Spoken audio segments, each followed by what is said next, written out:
ഇന്ന് മാർച്ച് 21 ലോക കവിതാ ദിനം. മഹാനിഷാദ പ്രതിഷ്ഠാം ത്വം അഗമശാശ്വതീ സമാ യത്ക്രൗഞ്ചമിഥുനാദേകമവധി കാമമോഹിതം. യുനെസ്കോയാണ് ലോക കവിതാ ദിനത്തിന് തുടക്കം കുറിച്ചത്. 1999 പാരീസിൽ വെച്ച് നടന്ന യുനെസ്കോയുടെ സമ്മേളനത്തിലാണ് മാർച്ച് 21 കവിതാ ദിനമായി ആഘോഷിക്കുന്നതിന് തീരുമാനിച്ചത്.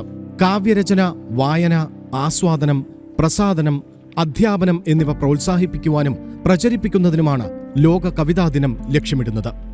കവിതയുടെ വർണ്ണനാതീതമായ പ്രസക്തിയും അത് ഉൾക്കൊള്ളുന്ന സാംസ്കാരികമായ പ്രചോദനവും ഉണർവും ഔന്നത്യവുമൊക്കെ പ്രചരിപ്പിക്കുകയാണ് കവിതാ ദിനം.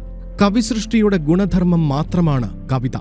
കവിത ഗാനരൂപത്തിൽ അവതരിപ്പിക്കാവുന്ന ശബ്ദാലങ്കാരവും വൃത്താലങ്കാരവും അർത്ഥാലങ്കാരവും യോജിച്ചു നിൽക്കുന്ന ആശയാവിഷ്കാരമാണ്.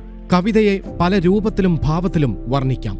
എന്നാൽ കവിതയ്ക്ക് ഏറ്റവും നല്ല വിശേഷണം കൊടുത്തത് William Wordsworth. Poetry is the spontaneous overflow of powerful feelings. അനർഗളമായ വികാരത്തിന്റെ കുത്തൊഴുക്കാണ് കവിത. ഭാരതത്തെ സംബന്ധിച്ചിടത്തോളം കാവ്യപാരമ്പര്യം മഹത്തരമാണ്. ആദികാവ്യമായ രാമായണം രചിച്ച വാൽമീകിയിൽ നിന്ന് തുടങ്ങുന്നു നമ്മുടെ കാവ്യപാരമ്പര്യം. ടാഗോർ, തുളസീദാസ് തുടങ്ങി മലയാളത്തിലെത്തുമ്പോൾ എഴുത്തച്ഛനും ചെറുശ്ശേരിയും മേൽപ്പത്തൂരും പൂന്താനവും വള്ളത്തോളും കുമാരനാശാനും ഉള്ളൂരും പിൻതലമുറക്കാരായ ONV, വയലാർ, അക്കിത്തം, അയ്യപ്പപ്പണിക്കർ, കുഞ്ഞുണ്ണിമാഷ്, സുഗതകുമാരി, കടമനിട്ട, ബാലചന്ദ്രൻ ചുള്ളിക്കാട്, സച്ചിദാനന്ദൻ, മധുസൂദനൻ നായർ, നാരായണക്കുറുപ്പ്, മുരുകൻ കാട്ടാക്കട, അങ്ങനെ നീളുന്നു നമ്മുടെ കാവ്യഗരിമ.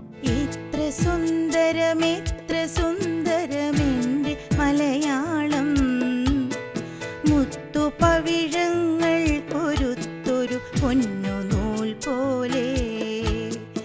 എത്ര സുന്ദരം എന്റെ മലയാളം, മുത്തുപവിഴ